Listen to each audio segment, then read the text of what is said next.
Ya Allah, Ya Allah. Bismillahirrahmanirrahim. Qala al-muallif rahimahullah wa nafa'ana bihi wa bi'ulumihi fid darain amin ila an qala faslun fil jiddi wal muwadhabati wal himmati. Baca jiddi, baca jangan jaddi. Kalau jaddi jadi nenek, jadi datuk nah. Fasal pada ketekunan dan berterusan. Muwadhabah maksudnya mudawamah, berterusan. Wal himmah, himmah maksudnya kesungguhan. Thumma la budda min al-jiddi wal muwadhabati wal mulazamati li talibil ilm wa ilayhi al-isharatu fil Qur'ani biqawlihi ta'ala walladzina jahadu fina lanahdiyannahum subulana. Kemudian untuk ilmu juga harus bersungguh hati dan terus menerus demikian, Terutama sekali dalam bab ilmu agama. Mesti bersungguh, maksudnya cekal hati, jangan mudah rasa give up dan terus menerus usaha itu. Seperti itulah petunjuk Allah dalam firman-Nya, yakni bermaksud dan mereka yang berjuang untuk mencari keridhaan kami, nescaya akan kami tunjukkan mereka kepada jalan kami. Orang yang bersungguh dia akan dapat manjadda wajada. Sebab itu Allah sebut walladzina jahadu fina lanahdiyannahum subulana. Siapa dan orang-orang yang bersungguh dalam jalan kami fi sabilillah, maka dia akan dapat apa yang dituntut olehnya, keridaan Allah Subhanahu wa taala. Qila bijaddin la bijaddin kullu majdi fahal jaddun bila jaddin bimajdi fakam abdin yaqumu maqama hurrin wa kam hurrin yaqumu maqama abdin. Syahid didendangkan diraih keagungan dengan kesungguhan, bukan semata dengan kebesaran. Kalau nak agung, kalau nak masyhur, maka naklah bersungguh, bukan hanya dengan pangkat, dengan nama, dengan title, tidak nah. Kenapa Sayyiduna Ibnu Abbas itu terkenal banding dengan yang lain? Sebab beliau bersungguh dalam menuntut ilmu. Dalaltu taliban fa'azaztu matluba. Aku menghinakan diriku ketika menjadi penuntut, tetapi menjadi mulia ketika ilmuku dituntut. Ibnu Abbas radhiyallahu ta'ala anhuma kecil sahaja orang, tapi ilmunya masya-Allah tabarakallah. Demikian Al-Imam Syafi'i rahimahullahu ta'ala, beliau ditakdirkan hidup dalam keluarga yang yang miskin banding dengan Imam Abu Hanifah. Imam Abu Hanifah kaya sebab ayah beliau adalah peniaga kain. Imam Syafi'i orang yang miskin, masya-Allah tabarakallah, sudahlah miskin kematian ayahnya, tetapi masya-Allah ketika beliau menuntut ilmu, beliau tidak jemu dan tidak rasa hina, sehingga orang bertanya, ya Asy-Syafi'i, ma sya'nukal an, apa keadaan kamu sekarang ini? Maka kata Imam Syafi'i ketika itu baru mula mencari ilmu pengetahuan, aku tidak lebih seperti kura-kura yang sedang merangkak. Masya Allah. Beliau kerana belajar dari kemiskinan. Kemiskinan itu bukan hina, yang hina adalah kefakiran, harus difaham itu Jadi kadal faqru ayyakuna kufran, hampir-hampir kefakiran itu boleh membawa kepada kekufuran, bukan miskin. Miskin itu bukan hina, tetapi bukanlah yang itu dituntut semata-mata, tidak. Walaupun kaya tapi hidup sederhana, hidup macam orang miskin, sederhana, tapi jangan menghina diri. Kenapa miskin itu bukan suatu yang hina? Nabi berdoa untuk jadi miskin. Allahumma ahyini miskina wa tawaffani miskina wa wahsyurni yaumal qiyamati fi zumratil masakin. Ya Allah, hidupkanlah aku jadi orang miskin, bukan orang papa, orang miskin. Sebab orang papa itu, orang fakir itu yang boleh bawa pada kekafiran. Ya Allah, matikanlah aku dalam keadaan miskin. Ya Allah, hidupkanlah aku nanti dikumpulkan bersama dengan orang-orang yang miskin. Sebab ada riwayat menyebut orang miskin di hari kiamat nanti menjadi sultan. Sebab mereka tidak ada yang dihisabkan. Orang yang banyak harta, la tazalu qadamu abdin hatta yus'al an arba'. Soalan yang ketiga, an malihi min aina iktasabahu wa fima anfaqah. Di dua-dua ditanya, yang lain satu je, an umrihi fima afnah wa an shababihi fina ablah wa an malihi min aina iktasabahu wa fima anfaqah wa an ilmihi fima amala bihi. Yang lain semua satu soalan. Umur satu soalan, di mana dihabiskan, masa muda di mana dihabiskan, ilmu di mana digunakan, diamalkan. Tapi harta di mana dapat dan ke mana digunakan. Sebab itu orang kaya akan dihitung agak lambat nanti di hari kiamat. Orang miskin tidak, sebab itu mereka cepat jadi orang yang dimuliakan oleh Allah seperti sultan. Fadal. Bisakah keagungan didapat dengan kebesaran tanpa dengan semangat? Banyak hamba menyandang pangkat merdeka. Banyak orang merdeka berpangkat bersaing. Masya Allah, berapa ramai orang yang kaya raya menuntut ilmu dengan orang yang tak habis pun darjah 6 tapi ada ilmu agama. Siapa nanti yang akan lead solat jenazah kalau dia tidak ada iman, tidak ada ilmu? Orang yang barangkali tidak ada title BA pun tak ada, SPM pun tak ada, PMR pun tak ada, tapi dia ada ilmu 4 sanawi, Masya Allah. Siapa yang nanti baca talqin kepada seorang Profesor, Datuk Seri, Tan Sri, Tun sekalipun, siapa yang nanti akan baca talqin kepada mereka?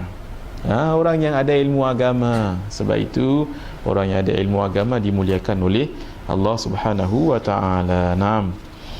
Wa qila man talaba syai'an wajadda wajada wa man qara'a al-baba walajja walaja. Ada kata mutiara, siapa bersungguh hati mencari sesuatu pastilah ketemu, dan siapa mengetuk pintu bertubi-tubi pastilah memasuki. Jangan risau kalau tidak faham bahasa Arab sekarang, tetapi semangat mengaji. Bahasa Inggeris pun begitu. Ustaz dulu bahasa Inggeris level last sekali, kelas paling hujung sekali. Masya Allah, sampai cikgu ingat lagi, cikgu apa nama cikgu, lupa, cikgu Don ke apa nama dia, tak ingat, orang Australia. Bila dia tanya soalan, any question, semua senyap, sampai dia kata hello, nak tunjuk senyapnya kelas kami, tawaduknya kelas kami. Tapi Al-Faqir inilah yang dilantik jadi ketua.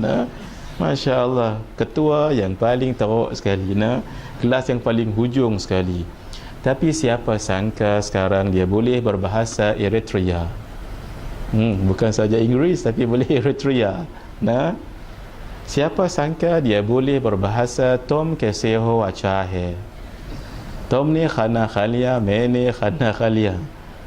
Sebab apa? Manjadda wajada, satu saja. Jangan sombong, jangan sombong. Sebab kita mengenal Allah dengan Allah, bukan dengan ilmu kita. Berapa ramai orang yang profesor tapi tak dapat dzauq asal solat, sebab dia mengenal Allah dengan ilmunya. Kita mengenal Allah dengan pertolongan Allah, mengenal Allah dengan Allah. Sama sahaja ini, kita belajar, siapa yang bagi nanti akan faham, akan rasa, akan sedap Allah. Kerana itu terus sahaja, jangan jemu untuk belajar dan jemu untuk mendapat ilmu pengetahuan, terutama sekali ilmu pengetahuan agama. Fadal.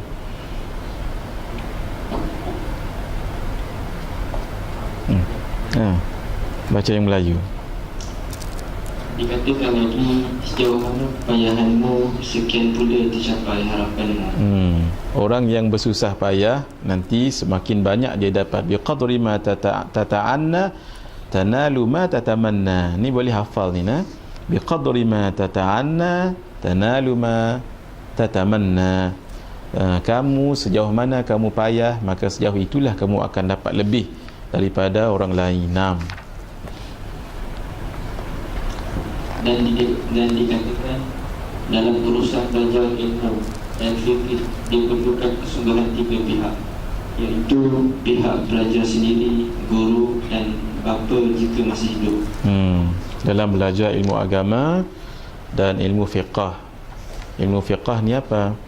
Ilmu tentang amalan manusia yang berkaitan dengan amal yang zahir, solat, zakat, puasa, haji, termasuklah ibadah, muamalah, termasuklah jinayah, munakahat. Itu namanya hukum-hukum fiqh. Mestilah dengan adanya pertama muta'allimun. Al-muta'allim, orang yang belajar. Yang kedua al-ustaz, orang yang mengajar. Yang ketiga ayah, supaya ayah itu bagi semangat untuk belajar. Kerana itu barulah jadi. Kadang-kadang ayah tidak bagi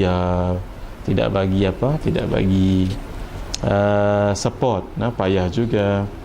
Tetapi kalau ada kesungguhan sendiri, dan guru pun guru yang benar-benar alim dalam bidangnya, jangan guru sebarangan. Nak mencari guru jangan sebarangan, walaupun mungkin serbannya besar ataupun petah percakapannya, glamour orangnya, tidak semestinya. Sebab nak mencari guru istikharah dahulu. Dulu kan kita baca kitab ni, Al-Imam Nawawi sebelum ditemukan Allah dengan Al-Imam Muhammad ibn Sulaiman, 2 bulan beliau istikharah. Ingat tak dalam kitab ni dulu, awal-awal dulu kita baca, 2 bulan istikharah nak cari guru. Akhirnya Allah temukan beliau dengan gurunya Muhammad ibn Sulaiman, dan dia meneguk dan puas dengan ilmu yang didapat oleh gurunya itu. Sebab dia bukan hanya belajar ilmu, tapi dia belajar nazarah, pandangan gurunya, dan dia mendapat madat dengan melihat orang yang mulia ini. Gurunya itu orang yang mulia. Al-madad fil mashhad, madat, kurniaan rohani Allah itu ada ketika melihat wajah guru. Sebab itu mengaji jangan sebarangan. Pastikan guru itu benar-benar orang yang mengamalkan ilmunya, walaupun dia tidak ada sertifikat sekalipun, tetapi dia ikhlas orangnya, insya-Allah. Orang ini nanti yang disebut oleh Tuan Guru Haji Saleh Syed Kedah, beliau sebut ulama itu ada 2. Ada ulama warathatul anbiya, ada ulama tidak warathatul anbiya.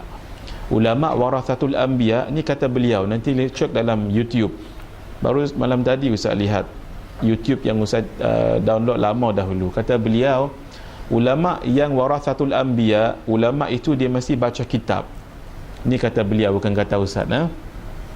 Ulama itu bukan hanya ceramah, bukan hanya berpidato, bukan hanya berseminar ataupun berkolokium, tapi dia mesti baca kitab. Istimewa Tuan Guru Haji Saleh Syed Kedah, dia kata dia baca kitab kuning. Masya-Allah. Dia mesti baca kitab kuning. Tidaklah semestinya kitab kuning, maksudnya kitab yang dikarang oleh ulama-ulama yang bersanad. Dalam dunia Melayu kita kitab kuning. Jadi baru disebut sebagai ulama. Kalau setakat ceramah saja belum tentu lagi. Maksudnya ulama warathatul anbiya. Dia bercakap bukan dengan ilmunya dan pemikirannya, tetapi yang disebut oleh ulama. Dia baca kitab ulama dan dia syarah sahaja. Itu ulama yang benar, bukan dengan hawa nafsunya. Dia walaupun dia salah, dia tak kisah, walaupun benda itu bukan ilmu, itu bukan ilmunya ataupun bukan bidangnya. Contoh, dia barangkali mahir bahasa Arab dengan mubtada'nya, dengan khabarnya, dengan na'at, man'ut, sifat mausuf, huruf jar dan sebagainya, tapi dia bukan alim bab tasawuf. Ketika ditanya apa hukum tasawuf, dia katakan tasawuf itu tidak ada zaman Nabi. Ya Allah, ini adalah pendustaan. Masya Allah. Itulah yang berlaku dalam dunia internet, dunia Facebook entom. Hingga orang yang tak ada ilmu pun bercerita juga tentang bab yaqadhah. Akhirnya dia menafikan yaqadhah itu. Walhal yaqadhah itu ada dalam konsep karamah dan kurniaan Allah kepada siapa sahaja. Jaga-jaga entom, orang-orang yang tidak ada ilmu sebegini. Ulama tidak nak cerita panjang bab-bab yaqadhah, bab-bab sebegini. Takut apa? Takut orang itu jadi kafir. Nanti dia menidakkan karamah yang Allah bagi pada seseorang itu, maka dia seolah-olah tidak percaya akan kuasa Allah yang memberi karamah pada orang itu. Itu yang ditakutkan. Bukan kita tidak nak cerita panjang, tapi takut-takut sahaja. Karena itu jaga-jaga intum. Jangan bercakap kalau tidak ada ilmu seperti yang sekarang sudah teruk sangat-sangat. Ustaz tidak ada Facebook, tapi tadi ada kawan tunjuk dan tentang Facebook ditakdirkan ada nama kita pula tang tu tak apa, khair insya-Allah. Sebab semakin orang berbicara semakin nampak tara mana ilmu dia. Qabihul kalam silahul liam. Perkataan yang buruk-buruk dan keji-keji itulah senjata orang-orang yang mencerca. Semuanya kembali kepada orang yang berbicara. Cuma nasihat kita ialah orang yang baling dengan batu jangan dibaling dengan batu. Balingkan dia dengan buah. Orang yang baling dengan cemuhan dengan kita, balingkan dia balik dengan nasihat dan kasih sayang. Itu yang diajar oleh Nabi SAW. Sebab orang yang berbicara sebegitu adalah orang yang sakit. Kesian tengok orang yang sakit. Jangan ditambah sakit pada dirinya. Naam. Fadal.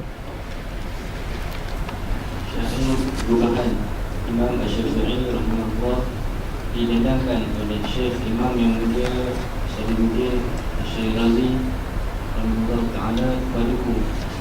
Al-jiddu yudni kulla amrin syasi'in wal jiddu yaftahu kulla babin mughlaqin wa ahaqqu khalqillahi bil hammi mru'um dhu himmatin yubla bi'aishin dayyiqin wa minad dalili 'ala al-qada'i wa hukmihi bu'sul labibi wa tibu 'aishil ahmaqi lakinna man ruziqa al-hija hurima al-ghina diddani yaftariqani ayya tafarruqi.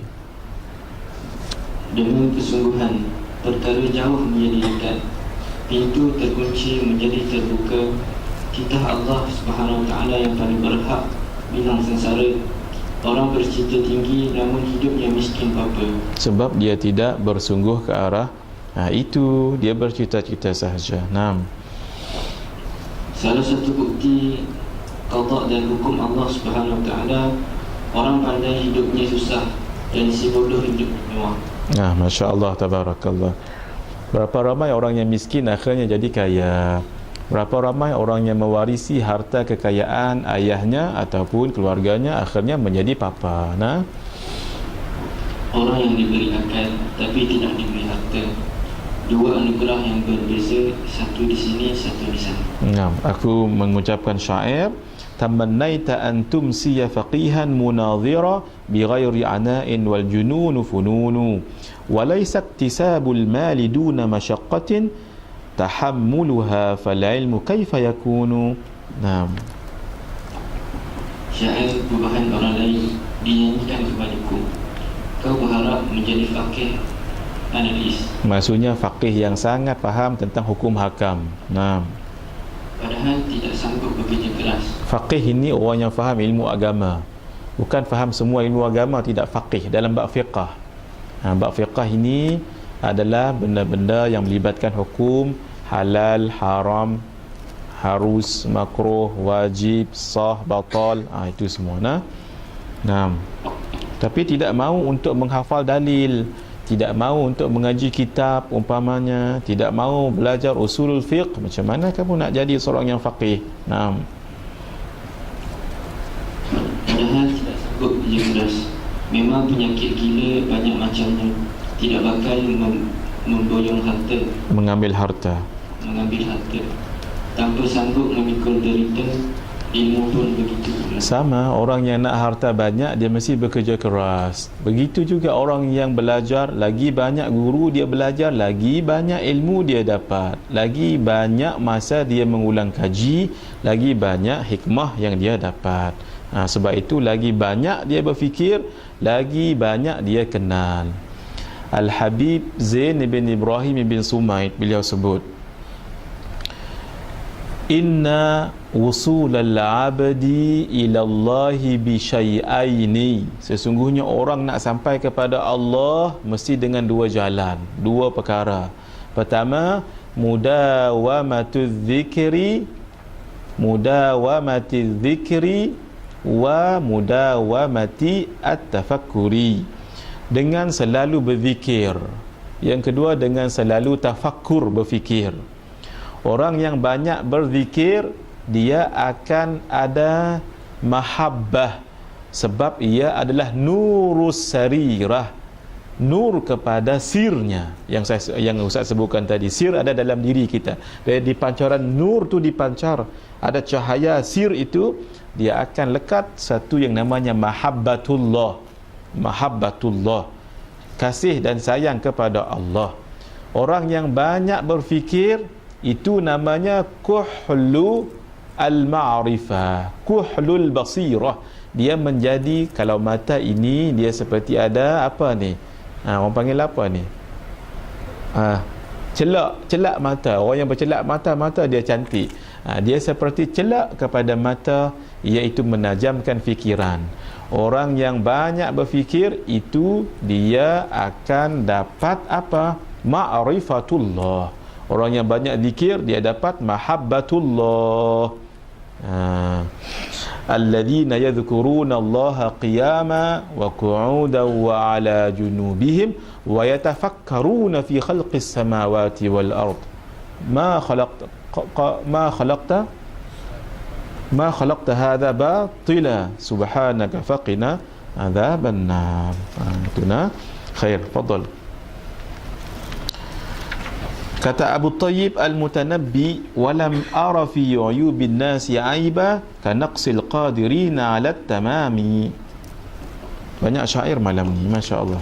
Naam. Berkata Abu Tayyib Al-Mutanabbi, tidak kulihat aib orang sebagai celah, bagaikan orang punya kuasa tapi tidak memenuhi apa mestinya. Dia ada kuasa, ada duit, tapi dia tidak mahu untuk berbelanja dengan baik. Dia ada kuasa untuk mencari ilmu, tapi tidak mahu mencari ilmu. Ilmu itu sebenarnya bukan ya'ti, tapi yu'ta. Al-ilmu yu'ta wala ya'ti. Ilmu itu didatangi, bukan ilmu mendatangi. Ini Tok Guru dah mai dekat kampus, tak mau juga mengaji. Sepatutnya kita pergi mengaji dengan Tuan Guru. Sepatutnya pergi naik kereta ke, naik bas ke, naik apa Syafiqah, Rapid KL, Masya Allah, naik taksi, baru kemas, baru ilmu tu kemas. Sampai-sampai Tok Guru mengajak sikit je, dah sedih kita. Tak apa, walaupun sikit tapi ilmu kemas. Ini Tok Guru mai, Masya Allah, Habib Ali mai, Dr. Sabri mai. Kita pun tak mau nak mengaji lagi, alangkah ruginya kita. Kerana itu luang-luangkan masa untuk mengaji ilmu sebegini. Apapun ideologi kita masing-masing, itu terpulang. Tapi dalam bab agama, bab ilmu, jangan kita jangan kita tidak bagi peluang. Nanti entom bila dah habis grade daripada UAE ni, belum tentu entom boleh mengajar lagi, boleh belajar lagi kitab Ta'limul Muta'allim. Dah sibuk dengan kerja entom siang malam. Kerana itu tambah lagi kahwin nanti. Ya Allah, matal ilmu baina fakhidai. Mohon maaf, ini pepatah Arab. Ilmu itu mati di antara dua paha. Tak faham entom? Nanti entom kahwin nanti tahu apa yang ada di antara dua paha itu. Maka meninggal mati ilmu kerana apa yang ada di antara dua paha itu. Kecuali orang yang ada himmah. Kerana itu nak cari pasangan orang yang kuat talaqi juga, supaya bila kita talaqi, dia tak kata apa, ataupun paling dia boleh menerima talaqi ataupun mengaji lagu ni. Nanti senang insya-Allah. Kalau tidak payah. Syaratkan dahulu. Ana begitu syarat dengan zaujah ana, kami waktu bertunang dulu. Saya ini orang yang sibuk. Sibuk apa? Sibuk belajar dan sibuk mengajar. Kalau sanggup silakan. Takut dia. Kita jadi power, bukan depa yang conquer kita adli. Kita yang conquer. Lagu tu. Masya Allah. Akhirnya sanggup.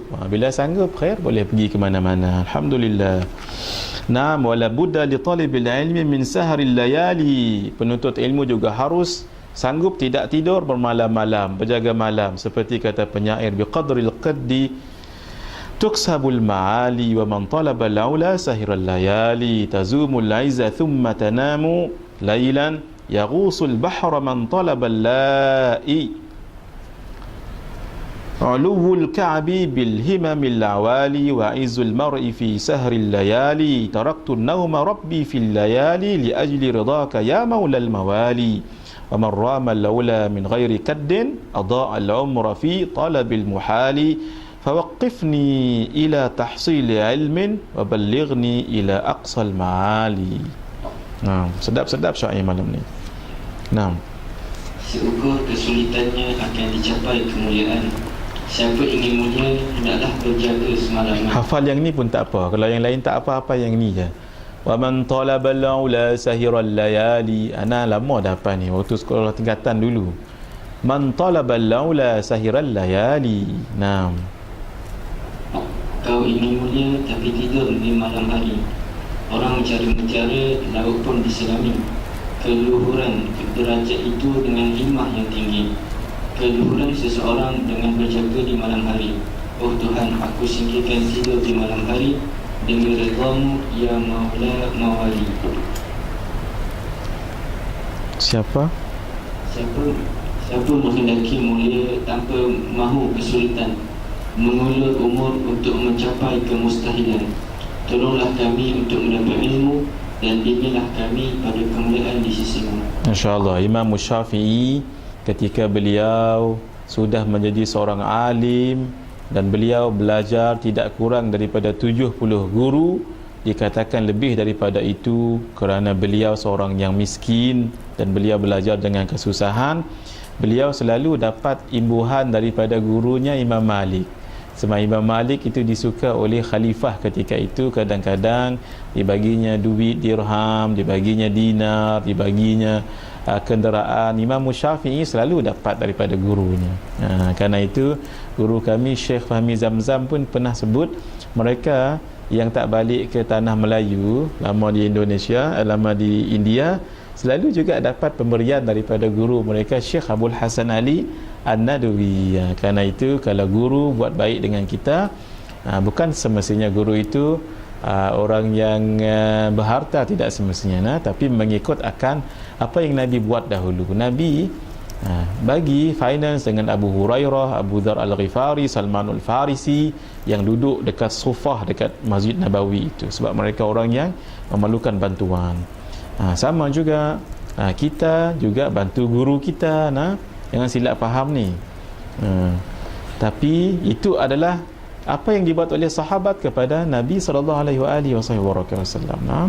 Karena itulah kita mohon pada Allah untuk Allah bantu kita dalam kesulitan ini, supaya kita bila mendapat ilmu jangan sombong. Imam Syafi'i ketika menjadi guru dan imam besar dalam madhab, beliau sebut ketika beliau menuntut ilmu, ya Syafi'i ma sya'nuka, wahai Syafi'i bagaimana keadaanmu sekarang? Imam Syafi'i kata, aku ini tidak lebih seperti penyu yang sedang merangkak. Penyu merangkak kan, very slow and steady, very sabar, very humble. Ketika beliau sudah menjadi somebody dan beliau jadi imam dalam madhab, orang tanya, ya Aba Abdillah. Gelaran sudah bertukar. Dulu ya Muhammad, wahai Muhammad, bagaimana keadaan kamu sekarang? Saya tidak lebih seperti penyu yang sedang merangkak. Ketika beliau sudah alim dan sudah ada anak namanya Abdullah, jadi orang panggil, ya Aba Abdillah, ma sya'nuka, bagaimana keadaanmu sekarang? Kata Imam Syafi'i, the turtle is still crawling. Imam Syafi'i cakap orang putih, Ustaz terjemah saja. Penyu yang dulu ni still merangkak. Ya Allah, tu maksud apa tu? Tawadhu, man tawadha lillah rafa'ahu Allah.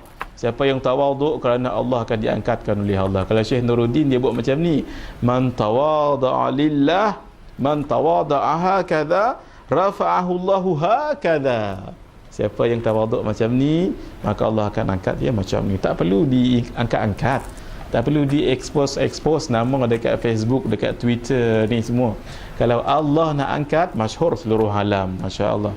Tak perlu muka dekat buku, tak perlu. Khair. Hadza wabillahi taufiq. Bismillahirrahmanirrahim. Masih lagi dalam perbicaraan selepas daripada solat apa yang kita baca. Ini diajar oleh Imam Al-Ghazali rahimahullahu taala, alai faslun fi adabi dukhulil masjidi ila tulu'i syamsi. Setelah kita berzikir apa semua sekali, kata Imam Al-Ghazali, dan kata Imam Al-Ghazali rahimahullahu taala, sayugianya engkau baca kemudian daripada yang demikian itu doa al-jawami'ul kawamil. Yang itu betul? Iaitu lepas kita berzikir apa semua tadi, berwirid, ingat kita nak wirid yang kita baca lepas solat itu siapa yang karangnya itu? Yang mengarangnya adalah Syekh ingat, Ahmad Al-Qushashi. Apakah dia zikir daripada Nabi? Naam, zikir daripada Nabi. Tinggal lagi beliau yang punya ijtihad untuk apa? Untuk menyusunnya. Kalau orang katakan itu bukan daripada Nabi, maka itu berdusta. Cuma susunan sahaja berbeza antara satu dengan yang lain. Seperti mana ma'thurat yang disusun oleh Al-Syahid Al-Syekh Al-Hasan Al-Banna. Itu bukan daripada Nabi, susunan itu bukan daripada Nabi, tapi zikir itu datang daripada Nabi. Silakan terpulang untuk menyusunnya. Maka sangat besar sekali pahala Syekh Abdul Rauf Sengkil, anak murid kepada Syekh Ahmad Al-Qushashi. Beliau yang belajar di Madinah datang ke dunia Melayu ini, Syekh Abdul Rauf Sengkil, dibawanya zikir ini, menjadilah zikir yang diamalkan kita sampai sekarang, alhamdulillah. Doa ni panjang sekali yang diajar oleh Rasulullah sallallahu alaihi wasallam akan Siti Aisyah radhiyallahu taala anha, demikianlah doanya. Nanti rujuk pada kitab ni untuk tengok terjemah. Ustaz baca yang Arab sahaja supaya kita pendek masa. Allahumma inni as'aluka minal khairi kullihi ajilihi wa ajilihi. Kenapa kita sebut sebegini? Ini adalah the essence of doa. Doa itu. Jadi doa jangan terus dibaca macam ni, sebab doa yang tidak dimulai dengan salawat dan tidak ditutup dengan salawat, doa itu tergantung-gantung antara langit dengan bumi. Sebab itu nak berdoa baca dahulu alhamdulillahi rabbil alamin, satu puji Allah. Yang kedua, wassalatu wassalamu ala asyrafil anbiya'i wal mursalin wa ala alihi wa sahbihi ajma'in. Dua. Yang ketiga, mengaku diri dahulu berdosa, istighfar dahulu, jangan minta dulu pada Allah. Istighfar kalau boleh, Allahumma ghafir li dhunubi wa liwalidayya warhamhuma kama rabbayana shighara. Tinggal lagi kalau baca mufrad, dia mesti pasang mufrad. Kalau dia muthanna, muthanna. Kalau jamak, jamak. Ni boleh tanya dengan abang-abang, kakak-kakak yang ambil bahasa Arab. Contoh, Allahumma ghafir li dhunubi wa liwalidayya warhamhuma kama rabbayani saghira. Kalau dua, Allahumma ghafir lana dhunubana wa liwalidayna warhamhuma kama rabbayana sighara. Kalau ramai, Allahumma ghafir lana dhunubana wa liwalidina warhamhum. Jangan huma lagi, kita dah hum ni tadi. Warhamhum kama rabbawna sighara. Baca mesti betul. Allah tahu. Kita orang Melayu, Allah tahu. Tapi biar kita baca betul, jangan sampai Tok Syekh kat belakang senak perut. Apa ni? Silap pasang dia punya dhamir, huwa huma hum, tak habis mengaji. Huwa huma hum, ya huma hunna, antum antum, anti antuma, antuna ana. Tahu antum Masya-Allah. Lepas tu barulah nak minta apa pun boleh. Paling bagus mohon dalam bahasa Arab, paling bagus. Tapi lebih baik kita faham bahasa itu daripada baca Arab tapi tak faham. Baca guna bahasa Melayu, ya Allah, apa saja.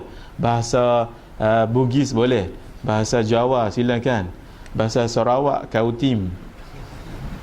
Allahumma inni as'aluka minal khairi kullihi ajilihi wa ajilihi ma alimtu minhu wa ma lam a'lam wa a'udzubika minasy syarri kullihi ajilihi wa ajilihi ma alimtu minhu wa ma lam a'lam wa as'aluka al-jannata wa ma yuqarribu ilayha min qawli wa amali wa niyati wa i'tiqad. Doa ni masyhur ni. Wa a'udzubika minan nari wa ma yuqarribu ilaiha min qawli wa amali wa niyati wa i'tiqad. Wa as'aluka min khairi ma sa'alaka, ni doa borong kata guru kami Syekh Fahmi Zamzam. Wa as'aluka min khairi ma sa'alaka minhu abduka wa rasuluka Muhammadun sallallahu alaihi wa alihi wa sahbihi wa baraka wa sallam, wa a'udzubika min syarri ma sta'adha minhu abduka wa rasuluka Muhammadun sallallahu alaihi wa alihi wa sahbihi wa baraka wa sallam. Allahumma wa ma qadaita li min amrin faj'al aqibatahu rasyada. Doa tadi ni, doa ini kata guru kami Syekh Fahmi Zamzam, doa borong. Wa as'aluka ya Allah, aku mohon daripadamu min khairi ma sa'alaka minhu, daripada apa kebaikan yang dituntut, yang dipohon, yang diminta oleh hambamu dan rasulmu Nabi Muhammad sallallahu alaihi wasallam. Apa yang Nabi minta? Ya Allah, kalau Nabi minta mesti yang terbaik. Nah, Nabi minta mesti yang terbaik. Wa a'udzubika min syarri ma sta'adha minhu abduka wa rasuluka Muhammadun sallallahu alaihi wasallam. Dan aku bermohon apa yang dimohon oleh Nabi supaya menjauhinya. Bukankah doa ini doa bohong ni? Nah, masya-Allah. Kalau antum berebut sangat, jangan tinggal doa ni. Allahumma inna nas'aluka bima sa'alaka bihi nabiyyuka Muhammadin sallallahu alaihi wa alihi wa sahbihi baraka wa sallam, wa na'udzubika bima sta'adha minhu nabiyyuka Muhammadin sallallahu alaihi wa alihi wa sahbihi baraka wa sallam. Kalau nak tambah wa ibaduka salihun pun boleh juga. Nanti baca terjemahan. Siapa yang nak beli kitab ni. Sebab kitab ni lengkap dengan terjemahan. Naam. Kemudian baca olehmu akan doa yang dipesan dengan dia. Kalau Nabi berpesan, mesti doa ini doa yang sangat bagus. Oleh Rasulullah sallallahu alaihi wasallam akan Sayyidatuna Fatimah radhiyallahu anha. Ya Hayyu ya Qayyum ya Dzal Jalali wal Ikram, la ilaha illa anta bi rahmatika astaghith wa min adzabika astajir, wa la takilni ila nafsi tarfata ain, wa aslih li sya'ni kullahu bima aslahta bihi ibadakas salihin. Sangat cantik maknanya, sangat cantik, nanti lihat sendiri. Kemudian maka baca olehmu akan doa yang dibaca akan dia oleh Nabi Isa alaihi salatu wasalam. Nabi Isa bermakna kita boleh mengambil panduan daripada Nabi Isa. Allahumma inni asbahtu la astati'u daf'a ma akrah wa la amliku naf'a ma arju. Sedap makna dia. Wa asbahal amru biyadika la biyadi ghairik, wa asbahtu murtahanan bi'amali wa la faqira afqara minni ilaik, wala ghaniya aghna minka anni. Allahumma la tushmit bi aduwi wala tasuk bi sadiqi. Ini kawan ni, supaya jangan kawan kita mengata kita. Wala taj'al musibati fi dini wala taj'alid dunya akbar hammi, supaya jangan dunia menjadi suatu yang besar dalam hidup kita. Wala mablagha ilmi wala tusallit alayya man la yarhamuni. Kemudian baca olehmu akan doa yang engkau kehendaki daripada doa yang datang daripada Rasulullah sallallahu alaihi wa alihi wasallam. Itu first. Dan daripada sahabat yang kedua, dan daripada orang yang salih dahulu, dan daripada segala doa yang tersebut di dalam Ihya Ulumuddin, iaitu dalam akhir juzuk pertamanya banyak dalam doa kat situ. Bagi Al-Imam Al-Ghazali rahimahullahu taala alaihi. Dan kata Al-Imamul Ghazali rahimahullah, hendaklah engkau bahagikan segala waktumu yang kemudian daripada sembahyang subuh hingga terbit matahari itu atas 4 bahagian. Ini kita sambung nanti. Hadza wa billahi taufiq.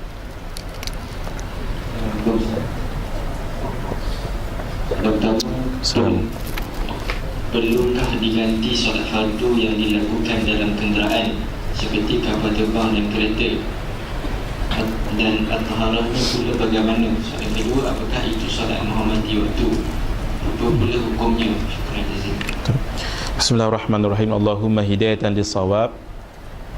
Kalau sembahyang sunat dilakukan dalam kenderaan, berwuduk dengan sempurna, tinggal lagi tidak berdiri, sembahyang duduk, sembahyang itu tidak perlu diulang kembali. Tetapi kalau dia sembahyang fardu, ulama khilaf padanya pada 2 pendapat. Satu, tidak perlu diulang kembali sebab kita solat dalam keadaan mudarat sebegitu. Tapi pendapat yang lebih kuat ini muktamad dalam mazhab kita Syafi'i. maka hendaklah dia diulang kembali. Sebab syarat sembahyang fardu itu mestilah berdiri. Ingat tak, kita berdiri dalam solat fardu dia mesti ketika apa? Pertama, ketika berdiri memang dah berdiri. Yang kedua, ketika niat, mesti berdiri. Yang ketiga, mesti ketika takbir ratul ihram mesti berdiri. Yang keempat, membaca Fatihah mesti berdiri. 4 ini, sedangkan tadi kita 4 buat benda ni dalam keadaan duduk, maka orang itu solatnya sah, tetapi wajib dia nanti sampai di rumahnya dia qada semula sembahyang itu. Ini pendapat kedua dalam mazhab kita, dan itulah yang dipegang oleh Syekh Nuruddin. Kalau nak berpegang pada pendapat yang pertama, memang ada ulama katakan tidak perlu lagi, sebab itu dikira sebagai darurat. Yang ini kata daruratnya ialah darurat tidak boleh berdiri, maka dia nafi daripada lengkap rukunnya berdiri, hendaklah dia qada semula. Satu. Yang kedua, sembahyang hormat waktu. Sembahyang hormat waktu itu umpamanya kita di dalam kenderaan, lalu kita tidak ada wuduk, traffic jam, lalu kita sembahyang sahaja sebab waktu asar dah nak habis, waktu maghrib dah masuk dalam beberapa minit lagi, sembahyang sahaja walaupun tidak berwuduk, walaupun dalam keadaan duduk ataupun dalam keadaan berdiri sekalipun, tanpa berwuduk, sebab kita nak menghormati waktu. Sebab kita kita nak lari daripada hadis, sesiapa yang mengumpulkan 2 solat dalam satu solat, maksudnya solat pertama dia tak ada apa mudarat, tidak ada kesibukan, tapi saja dia nak qada nanti waktu yang kedua sah, tetapi dia berdosa besar sebab dia masukkan solat yang pertama dalam solat yang kedua, maksudnya dia sembahyang satu waktu nanti dalam 2 solat, sebab satu yang betul, satu lagi yang qada solat yang dia tidak lakukan tadi tanpa sebab yang syar'i, dia berdosa besar. Yang itu ditakuti, maka sembahyanglah kita sebagai menghormati waktu. Ini disebut dalam kitab fiqh, tapi tidak disebut dalam hadis. Jadi kita lagu mana, nak pegang hadis ke nak pegang fiqh? Ini soalan salah ni. Kalau orang lagu tu dia saja nak perangkap kita. Kita apa lagi ikut hadis lah. Kalau kita ikut hadis lah. Taib, siapa yang faham hadis? Ulama. Bila ulama faham hadis tu namanya apa? Namanya ijtihad. Bila nama ijtihad, ulama berijtihad, apa sumbernya?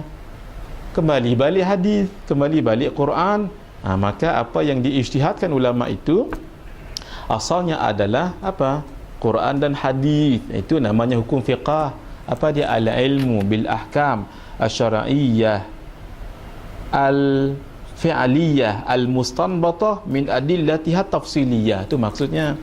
Yang dikatakan hukum fiqh adalah ilmu yang mengkaji tentang amalan perbuatan manusia. Kalau i'tiqad tu namanya ilmu akidah, itu lain. Ini perbuatan manusia yang dari segi amal perbuatan yang diambil daripada sumber yang tafsil Quran dan hadis. Maka itu namanya fiqh. Dah lama fiqh berkumpul-kumpul pandangan, akhirnya jadi mazhab.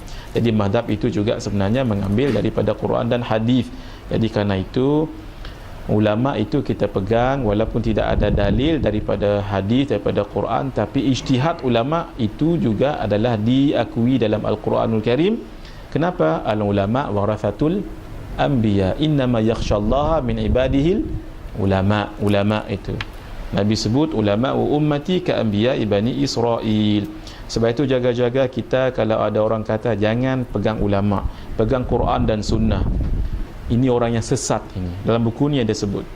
Jaga-jaga Sebab apa? Sebab siapa yang faham Quran dan sunnah kalau tidak ulama? Jaga-jaga pendapat ini, pendapat yang kalimatul haq yuridu bihil batil. Benda perkataannya cantik tapi sebenarnya dia nak menyimpangkan orang supaya tidak pegang pada ulama. Fadal. Banyak soalan Nadli. Supaya kita jangan balik lambat, kita berhenti pukul 9.45. Ikut jam saya ikut jam saya. Ana baru sahaja kehilangan ayahanda ana beberapa hari lepas. Masya-Allah. Mak ana keluar rumah ketika dalam Iddah untuk ke tempat pengajian mengaji Quran, namun mak ana dihalau pulang. Apakah mak ana dalam waktu Iddahnya tidak boleh ke tempat pengajian sekalipun?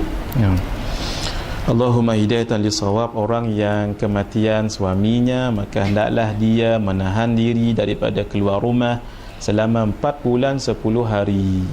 Walaupun tua, walaupun tua, walaupun tak ada rupa, walaupun tak ada rupa. Tetapi di sana ada pendapat ulama yang membolehkan untuk dia keluar. Antaranya menuntut ilmu pengetahuan yang daruri untuk dia, yang daruri. Contohnya tajwid, contohnya untuk membaguskan akan solatnya, menutup auratnya. Dia sebelum itu tidak pernah belajar agama, maka dibolehkan sebahagian ulama.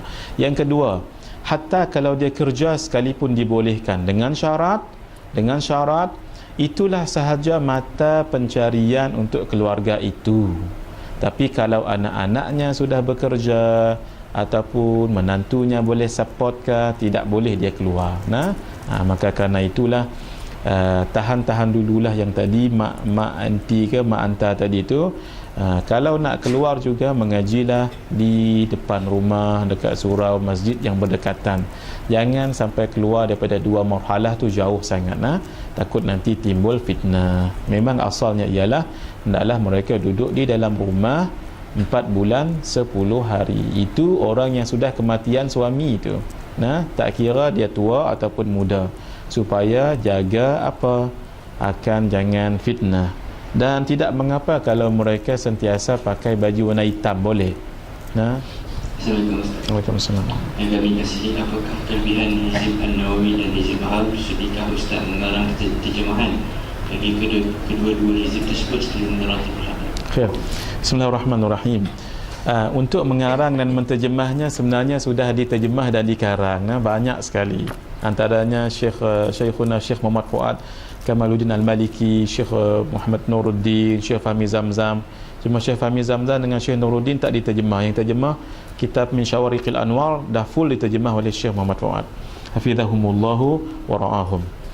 Adapun Hizib Nawawi dan Hizib Bahar, Hizib Bahar, setiap hizib, apa maksud hizib? Hizib adalah amalan-amalan, doa-doa, salawat-salawat yang dikumpul menjadi cantik. Itu namanya hizib.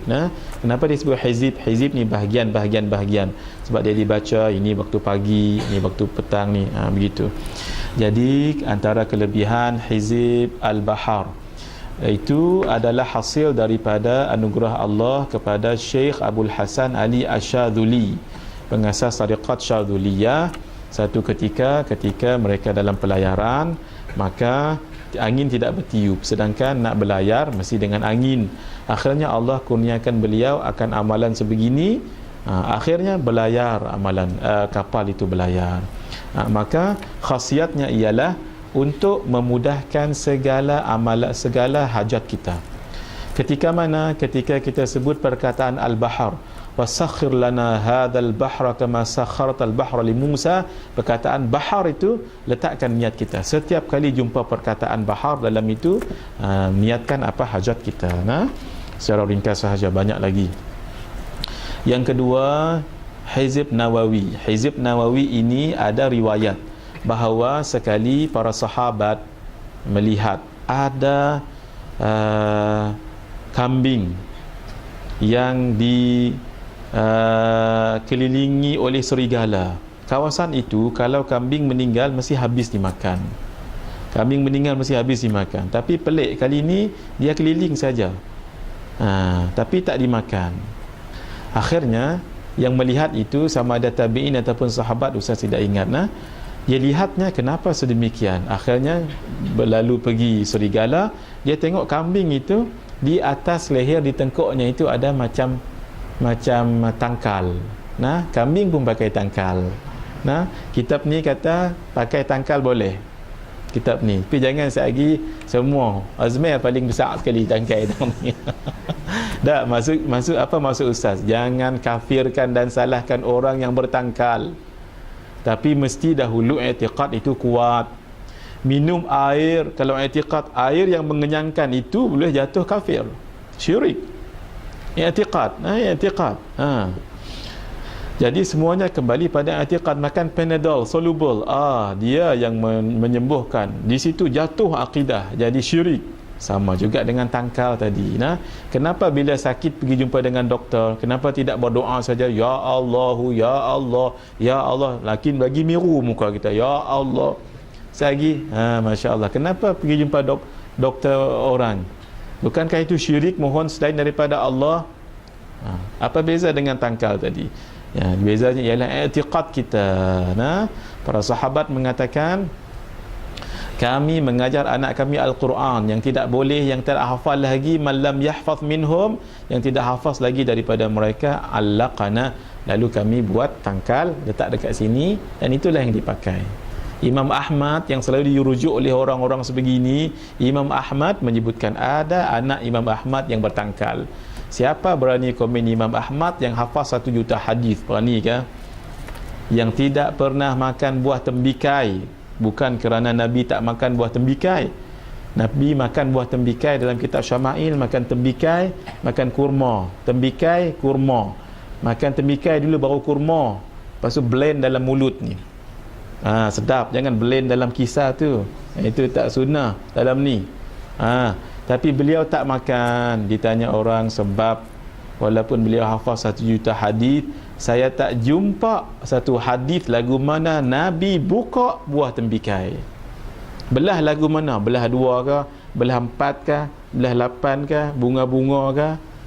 Kita tak dan, kita keratir dah nah. Beliau sebut, ni tangkal tadi. Bila dia lihat, Masya Allah, di kambing itu ada tangkal. Dibuka-buka, Masya Allah. Yang ditulis di situ adalah hanya sebahagian daripada Hizib Nawawi. Sebahagian daripada Hizib Nawawi, beberapa ayat sahaja. Kalau satu Hizib An-Nawawi itu macam mana? Kerana itulah kalau kita nak jumpa orang histeria, jangan jumpa dulu sehingga khatam baca Hizib Nawawi dulu. Jangan terus mana orang histeria, dia pula yang lagi jadi pitam. Baca dulu hak tu sampai habis, tenang, baru kita pergi rapat, insya-Allah. Tengok nanti dia ada beza. Jin tu kenal orang baca Hizib Nawawi tak Hizib Nawawi. Tapi syarat ada ijazah lah, insya-Allah. Hadza wa billahi taufiq. Wa sallallahu alaihi wasallam Muhammadin wa ala alihi wa sahbihi ajma'in. Alhamdulillahi rabbil alamin. Bismillahirrahmanirrahim. Alhamdulillahi rabbil alamin. Wassalatu wassalamu ala asyrafil anbiya'i wal mursalin wa ala alihi wa sahbihi ajma'in. Allahumma ij'alna minal ladzina yastami'una al-qawla fayattabi'una ahsanah. Wa sallallahu ala sayyidina Muhammadin wa ala alihi wa sahbihi ajma'in. Walhamdulillahi rabbil alamin.